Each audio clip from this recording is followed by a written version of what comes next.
Isha, the burning pen. Give it up, guys. So, I am Isha here.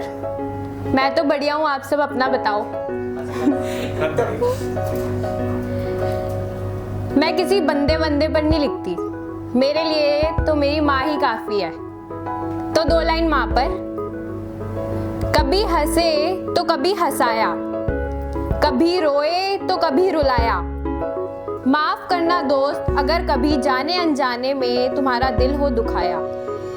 इरादा नहीं था मेरा कोई तुम्हारा दिल दुखाने का, क्योंकि क्या है ना, रिश्ते निभाना तो मुझे मेरी माँ ने है सिखाया।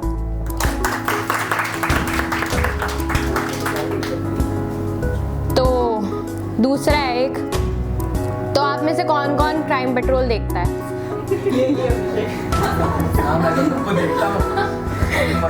कोई नहीं, जो देखता अच्छी बात है, जो नहीं देखता वो ये तो जानते ही होंगे आजकल रेप एक जर्नल टॉपिक है जिसके बारे में बहुत लोग डिस्कस नहीं करते, शर्माते हैं वो इस टॉपिक को डिस्कस करने से। तो मैंने उस टॉपिक के लिए कुछ लिखा है। कसूर उस नादान बच्ची का नहीं जो उसने इस दुनिया में जन्म लिया, कसूर तो उस हैवान का है जिसने उस मासूम बच्ची को चैन से जीने ही ना दिया। अभी तो आंखें भी नहीं खुली थी उस मासूम बच्ची की अच्छे से कि उस हैवान की नजर भी लग गई उसे।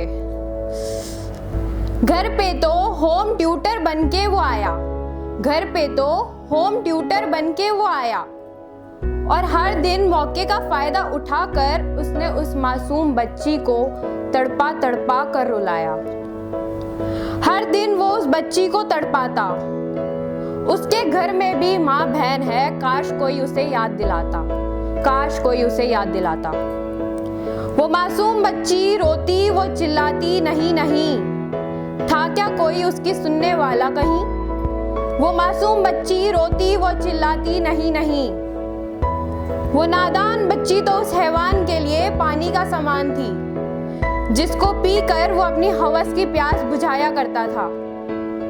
वो लड़की बन चुकी थी उस हैवान का शिकार, धीरे धीरे बनती जा रही थी वो लाचार। एक रोज उस बच्ची ने अपनी माँ को सब बताने की हिम्मत जुटाई, उसकी हिम्मत उसके डर से हार गई। जो कहना था कह ना पाई, जो कहना था वो कह ना पाई, वो नादान बच्ची अपने डर को अपने ख्वाबों में ले आई।